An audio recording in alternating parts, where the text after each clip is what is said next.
Assalamualaikum warahmatullahi wabarakatuh. Kami dari kelas DPSU 4A akan membentangkan tajuk Tribunal Tuntutan Pengguna Malaysia, iaitu tata cara memfailkan tuntutan dan pendengaran tuntutan di TTPM. Ini adalah ahli kumpulan kami yang terdiri daripada 5 orang, iaitu saya sendiri Faradilah binti Mansur, serta Muhammad Aiman bin Suswandi, seterusnya Muhammad Irfan Nur Hakim Wilok Keman, serta Muhammad Faizuddin bin Abdul Hadi dan juga Fasihah Diana binti Arif. Seterusnya saya akan membentangkan pengenalan ringkas tentang TTPM. TTPM adalah salah satu bahagian di Kementerian Perdagangan Dalam Negeri dan Hal Ehwal Pengguna. Objektifnya adalah saluran pengguna secara cepat, keputusan alternatif, membuat untuk tuntutan serta mudah, murah dan mendapat bebas serta adil. Bidang kuasa TTPM terdiri daripada 4, iaitu mengadili tuntutan-tuntutan berkaitan dengan perkara-perkara di bawah bidang kuasanya, iaitu Akta Perlindungan 1999. Yang kedua, amount yang dituntut tidak melebihi RM25,000, iaitu pindaan baru naik kepada RM50,000 sehingga tunggu tarikh pewartaan. Yang ketiga, dalam tempoh 3 tahun.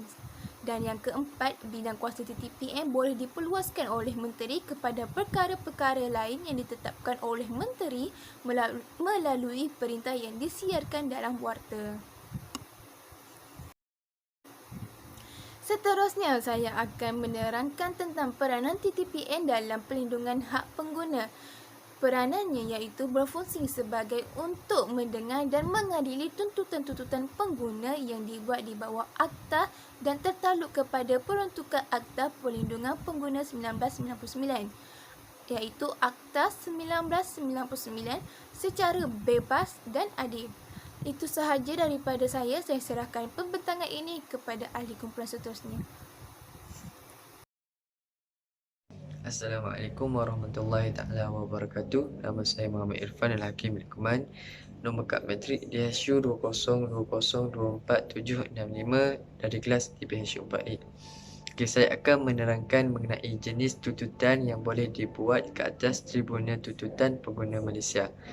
Okay, yang pertama, barang seperti alat komunikasi, komputer, pakaian, tiket perkhidmatan awam, pembelian kenderaan bersendirian, deposit beli kenderaan bermotor, barang kemas, barang elektrik, haiwan peliharaan, perabot, motosikal, jam, alat permainan, kamera, deposit sewa rumah, mesin penamis air dan alat jimat elektrik. Itu merupakan barang yang boleh membuat tuntutan di Tribunal Tuntutan Pengguna Malaysia.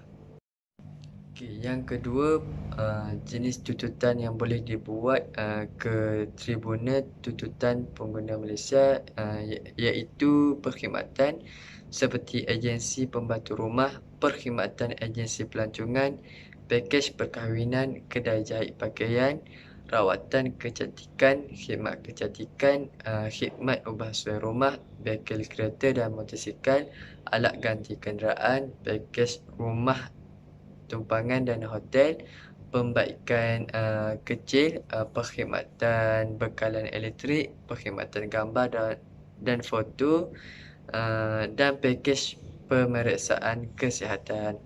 Itu merupakan perkhidmatan yang boleh membuat tuntutan di Tribunal Tuntutan Pengguna Malaysia. Seterusnya, saya akan menerangkan mengenai tata cara memfailkan tuntutan dan pendengaran tuntutan di Tribunal Tuntutan Pengguna Malaysia.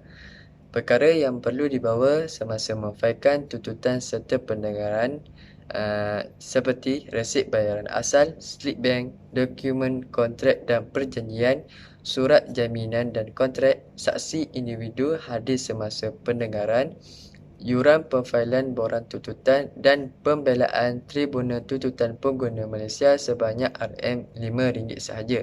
Seterusnya, sidang Tribunal Pendengaran Tuntutan dijalankan oleh mana-mana anggota tribunal yang bersidang sendirian digelar sebagai presiden semasa pendengaran. Perwakilan peguam tidak dibenarkan, prosiding terbuka kepada orang ramai. itu merupakan perkara yang perlu dibawa semasa memfailkan tuntutan serta pendengaran. Assalamualaikum warahmatullahi wabarakatuh. Nama saya Muhammad Aiman bin Siswandi. Nombor matrik saya di HSU 202025496. Saya daripada kelas DPHSU 4A. Kesimpulan, pertubuhan Tribunal Tuntutan Pengguna ditubuhkan adalah untuk memberi satu saluran atau kemudahan alternatif selain daripada mahkamah bagi seseorang untuk mendapatkan ganti rugi dan pampasan yang sewajarnya daripada seorang pembekal atau pengilang dengan prosedur yang mudah, murah dan juga cepat. Pendidikan pengguna adalah perkara asas yang perlu diberikan di mana dengan adanya pengguna yang berpengetahuan, secara tidak langsung ianya adalah penyumbang terbesar kepada pelindungan pengguna kepada secara keseluruhannya. Pengguna yang berpengetahuan sahaja akan mengetahui hak tersebut daripada sebarang pencerobohan. Kesimpulannya, pengguna dan haknya untuk mendapatkan keadilan adalah umpama irama dan juga lagu. Dengan ini diharapkan supaya pengguna akan menggunakan perkhidmatan Tribunal Tuntutan Pengguna sepenuhnya untuk melindungi hak dan juga kepentingan mereka sebagai seorang pengguna. Prosedur pemfailan dan juga pendaftaran. Secara ringkasnya, berikut merupakan prosedur pemfailan dan pendaftaran. Semua tuntutan hendaklah dibuat dalam borang satu. Pihak yang menuntut hendaklah mengisi 4 salinan borang satu dan memfailkannya di pejabat tribunal yang terdekat dengan pembayaran sebanyak RM5. Borang satu akan didaftarkan, ditarikhkan, ditandatangani dan juga dimeterai. Penyerahan borang satu kepada seorang penentang boleh dibuat dengan cara berikut. Jika penentang seorang individu meninggalkan dokumen itu dengan orang itu, memberikan dokumen itu kepada orang itu, menghapuskan dokumen itu dalam surat berdaftar berbayar dahulu. Batasan bidang kuasa. Pertama, berbangkit daripada kecederaan diri atau kematian. Kedua, bagi mendapatkan kembali tanah atau apa-apa estet atau kepentingan mengenai tanah. Ketiga, pertikaian mengenai hak milik kepada mana-mana tanah atau estet. Keempat, pertikaian mengenai hak mana-mana orang di bawah suatu wasiat atau kematian tak berwasiat.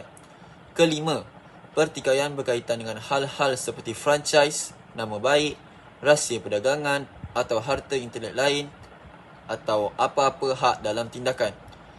Keenam, apabila mana-mana tribunal telah ditubuhkan di bawah mana-mana undang-undang bertulis lain untuk mendengar dan memutuskan tuntutan berkaitan perkara yang menjadi hal perkara tuntutan itu.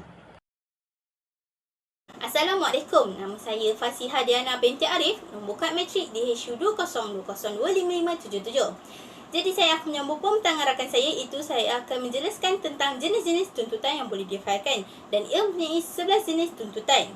Pengguna boleh memfailkan tuntutan di tribunal menuntut tebus rugi bagi kerugian berkaitan kepentingannya sebagai pengguna di bawah Akta 599 yang berbangkit daripada A.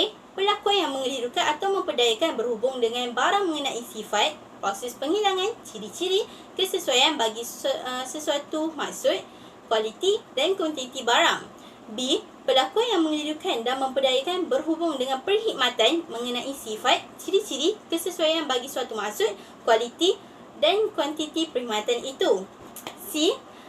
Representasi palsu atau mengelirukan berhubung dengan barang bahawa barang itu satu adalah barang daripada jenis, standard, grade, kualiti, kuantiti atau model tertentu. 2. Mempunyai sejarah tertentu atau kegunaan tertentu atau berasal daripada tempat tertentu. Nombor 3. Baru atau dibaik pulihkan. Nombor 4. Telah dikilangkan, dikeluarkan, diproses atau dibaik pulihkan pada suatu masa tertentu. Dan yang terakhir, mempunyai apa-apa tajaan, ketulusan, pengendorsan, gabungan, ciri-ciri pencapaian, aksesori, kegunaan atau faedah. D pula, representasi palsu atau mengelirukan berhubungan dengan perkhidmatan bahawa perkhidmatan itu satu adalah daripada jenis, standard, kualiti atau kuantiti tertentu. Nombor 2, dibekalkan oleh mana-mana orang tertentu atau oleh mana-mana yang mempunyai daya ketukangan. kelayakan atau kemahiran tertentu. Dan yang terakhir, mempunyai apa-apa tajaan, ketulusan, pengendoresan, gabungan, ciri-ciri pencapaian, aksesori, kegunaan atau faedah. E. Gambar yang mengelirukan mengenai harga yang padanya barang atau perkhidmatan boleh didapati. Seterusnya, F. Tawaran apa-apa pemberian, hadiah atau barangan percuma lain dengan niat untuk tidak mengadakannya atau tidak mengadakannya sebagaimana yang ditawarkan. G. Maklumat yang memperdayakan bahawa barang yang ditawarkan adalah terhad. H. Penerimaan bayaran bagi barang atau perkhidmatan dengan niat untuk tidak membekalkan barang atau perkhidmatan itu atau berniat membekalkan barang atau perkhidmatan yang berbeza dengan barang atau perkhidmatan yang berkenaan dengan bayaran diterima. I. Membekalkan atau menawarkan atau mengiklankan untuk membekalkan apa-apa barang atau perkhidmatan yang tidak mematuhi tahap keselamatan yang ditentukan berkenaan dengan apa-apa barang atau perkhidmatan atau kelas barang atau kelas perkhidmatan. J. Hak terhadap pembekal barang berkenaan dengan garanti berkaitan dengan barang-barang mengenai 1. Hak milik, 2. Kualiti boleh diterima, 3. Kesesuaian bagi maksud tertentu, 4. Barang yang mematuhi sampel dan perihal, 5. Harga yang muhasabah, 6. Pembaikan dan barang ganti, dan yang terakhir kebolehdapatan barang yang serupa pada masa hadapan. Dan yang terakhir iaitu K. Hak terhadap pembekal perkhidmatan berkenaan dengan garanti berkaitan dengan perkhidmatan, iaitu yang pertama, ketelitian dan kemahiran muhasabah. Yang kedua, kesesuaian bagi maksud tertentu. Yang ketiga, masa siap yang muhasabah. Dan yang terakhir iaitu harga muhasabah yang dikenakan. Sidang tribunal. Ia terbagi pada 3, iaitu yang pertama, dijalankan oleh mana-mana anggota tribunal yang bersidang sendirian. Erti kata lain, digelar sebagai presiden semasa pendengaran. Yang kedua, perwakilan peguam tidak dibenarkan. Yang terakhir iaitu yang ketiga, prosiding terbuka kepada orang ramai. Tata cara pendengaran. Apabila suatu tuntutan difailkan di tribunal, notis pendengaran akan dikeluarkan oleh setiausaha atau penolong setiausaha tribunal. Dalam borang perlu menyatakan tarikh, masa, tempat pendengaran tuntutan kepada pihak yang menuntut dan penentang sekurang-kurangnya 14 hari sebelum tarikh pendengaran. Semasa pendengaran, pihak yang menuntut dan penentang tidak boleh diwakili oleh peguam dan hendaklah mengendali pendengaran secara sendiri. Jika pihak yang menuntut merupakan seorang yang belum dewasa atau seorang yang tidak berupaya, beliau boleh diwakili oleh sahabat atau penjaganya. Selain itu, jika penentang adalah sebuah firman atau syarikat, ianya boleh diwakili oleh seorang pekerjanya yang digaji sepenuh masa. Pendengaran tuntutan dalam tribunal akan dijalankan di hadapan seorang anggota tribunal yang bersidang sendirian dan beliau boleh pada bila-bila masa membantu kedua-dua pihak dalam menjalankan kes mereka. Semasa pendengaran juga, tribunal hendaklah membantu kedua-dua pihak untuk membuat suatu penyelesaian tuntutan itu melalui persetujuan jika wajar. Dan kedua-dua pihak berhak untuk mengemukakan keterangan, memanggil mana-mana saksi atau mengemukakan apa-apa dokumen, rekod atau segala saksi, bukti bagi menyokong kes masing-masing. Malahan, semua pendengaran di hadapan tribunal adalah terbuka kepada orang ramai. Assalamualaikum warahmatullahi wabarakatuh. Nama saya Muhammad Faizuddin Abdul Hadi daripada kelas D PSU 4A. Okey, saya akan meneruskan pembentangan tersebut. Okey. Yang pertama, pembentangan tersebut. Okey, seterusnya ialah kes menarik yang tidak boleh difailkan di dalam tribunal. Okey, yang pertama ialah kes pembelian lembu untuk pelaburan. Pembelian ikan, lepas tu kes pembelian ikan untuk pelaburan, kes pembelian anak pokok getah, kes pembelian cacing dan lintah untuk diternak. Okey, yang saya cakap ini adalah contoh kes yang tidak boleh difailkan di dalam tribunal. Okey, seterusnya ialah penalti jenayah. Okey, mana-mana pihak yang gagal mematuhi award selepas 14 hari dari tarikh award dibuat oleh tribunal adalah melakukan satu kesalahan jenayah, dan jika disabitkan ianya boleh, yang pertama dianya boleh didenda tidak melebihi RM1,000 atau dipenjarakan selama tempoh tidak melebihi 2 tahun ataupun dia akan kenakan kedua-duanya. Okey, yang seterusnya ialah jika kesalahan itu berterusan, pesalah boleh sebagai tambahan kepada penalti di atas lah. Didenda tidak kurang daripada RM100 dan tidak melebihi RM5,000 bagi setiap hari atau sebahagian hari selama kesalahan itu berterusan selepas sabitan. Okey. Ini ialah contoh kes tribunal.